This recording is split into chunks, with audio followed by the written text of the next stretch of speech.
Salut, on va parler de bouture de tomates.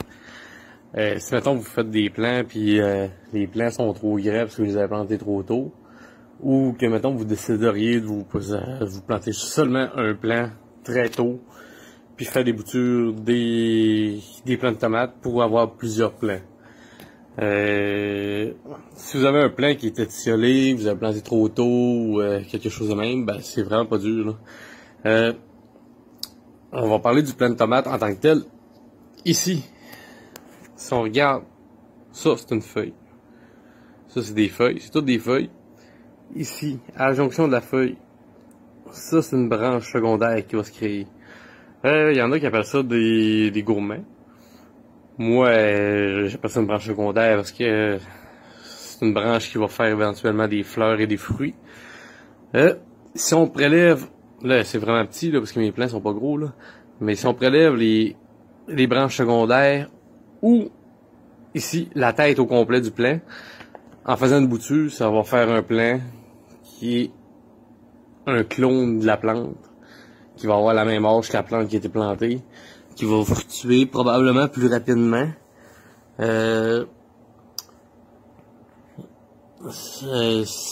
J'en ai juste un, mais normalement à toutes les jonctions de feuilles, il peut y avoir une branche secondaire qui se développe là.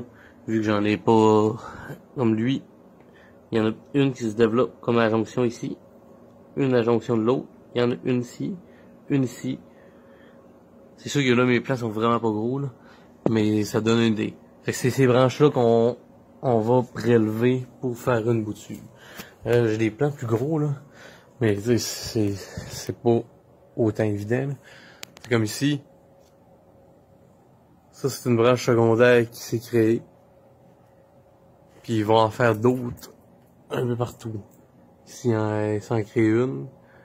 Tu sais, c'en est une, là, tu sais, je pourrais prélever la grande tête ça, parce que c'est des branches secondaires qui se sont créées à partir du tronc ici. Fait que là, il y avait une feuille, c'est créé une branche secondaire, une autre branche secondaire. Fait que c'est toutes des, comment je pourrais dire, les têtes qu'on peut prélever. Si, regarde, flagrant, il y avait une feuille, c'est fait une branche secondaire, qui est en train de sortir au complet.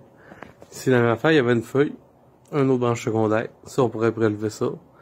La même affaire ici, il s'est fait une branche secondaire. Fait que soit on prend une branche secondaire, soit on prend la tête. Fait que c'est pas très compliqué là.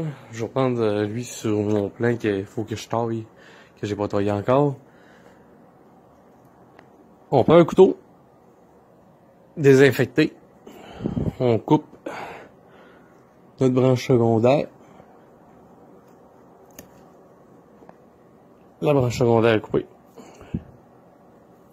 La branche secondaire a des feuilles. Je vais aller vers ma table, là, déposer mon couteau. La branche secondaire a des feuilles. Puis sur la branche secondaire, aux feuilles, il va se développer d'autres branches secondaires. T'sais, on en voit un là. C'est vraiment mini, là. Il va en avoir un autre ici. Mais il peut se développer d'autres branches secondaires. On va essayer de prendre des branches secondaires qui sont quand même assez grosses. Parce que prélever ça puis le replanter, ça fera pas. Fait que je mets mon téléphone ici. On prend la branche secondaire qu'on a prélevée. On va couper les feuilles du bas avec un couteau qui était désinfecté.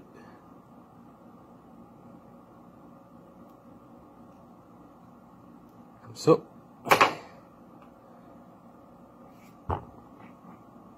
Puis c'est très facile à bouturer. Toutes les petits poils qu'il y a sur chose vont faire des racines.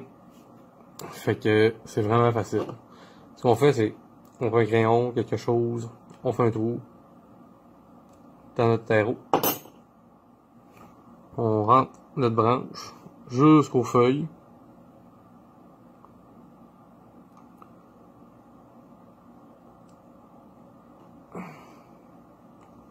On pince un peu. Bon, on appuie sur la terre autour pour que la terre soit bien à côté, partout. sur la branche et on arrose. Quand je dis qu'on arrose, on arrose beaucoup. Parce que là, la branche n'a pas de racines. Fait que là, faut qu'il y ait beaucoup d'humidité pour développer des racines. Fait qu'on arrose, on garde ça très très mouillé.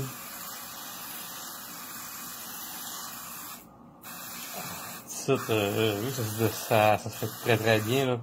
Ça, une semaine, il va y avoir des racines. Elle va être repartie, bon. Elle va être enracinée dans quelques jours, là, mais elle va être repartie sa croissance dans quand même pas trop longtemps, là. Ma terre était déjà pas mal humide, là. Elle est rendue très pesante. Tu dans la mûche jusqu'à temps que ça coule en dessous, là, y a aucun problème.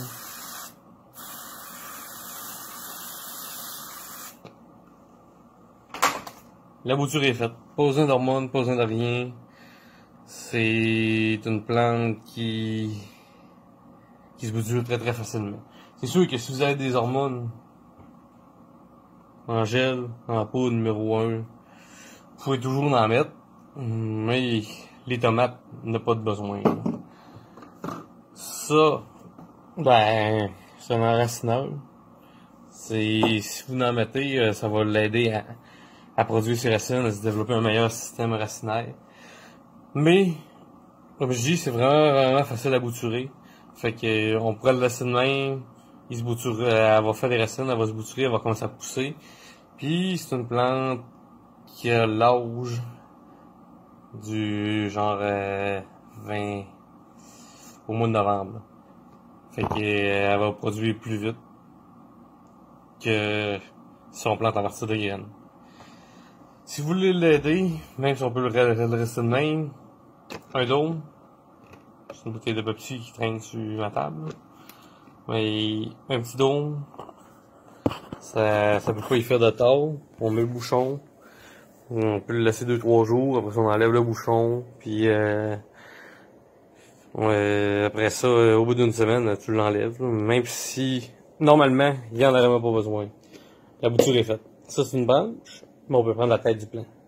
C'est exactement la même affaire, ça va faire un nouveau plant, puis on est parti, on a rapetissé notre plant. Fait que c'était ça pour les boutures de plants de tomates. Je vais le garder, même si j'en ai assez et j'en avais pas besoin. Mais c'était pour faire une petite vidéo pour vous le montrer. Salut!